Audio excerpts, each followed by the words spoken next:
In a shocking turn of events sa NBA, mukhang makikita na natin si Nikola Jokic sa Lakers jersey. At kaya pala sinisante ang Denver coach at GM. Pero bago yan, like mo to bilang suporta. Nakakagulat, isang linggo na lang bago ang playoffs, sinisante pa ng Denver Nuggets ang kanilang head coach na si Mike Malone at ang GM na si Calvin Booth.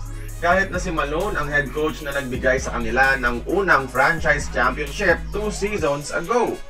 Kaya usapin mga idol ngayon ng mga NBA experts ay ito na ang simula ng pagkalas ng loob ni Joker Nikola Jokic sa Nuggets. Sa mga analytics ngayon, tinatawag nilang best frontrunners ang Los Angeles Lakers na makakuha kay Nikola Jokic if ever gusto nilang umalis sa Denver Nuggets sa offseason. Possibly forming the greatest super team of all time with the GOAT of our generation, LeBron James, at yung matalik na European friend ni Jokic na si Luka.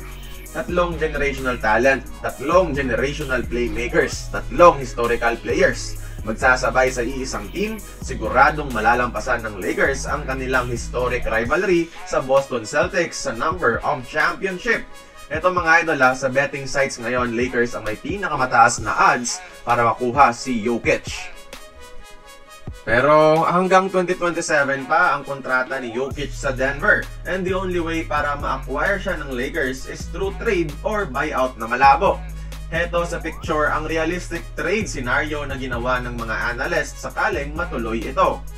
Compromise mga idol ang future ng Lakers para sa win now mode dahil sa dami ng young stars at picks na kailangan nilang i-give up para sa demanding price ng MVP na si Jokic.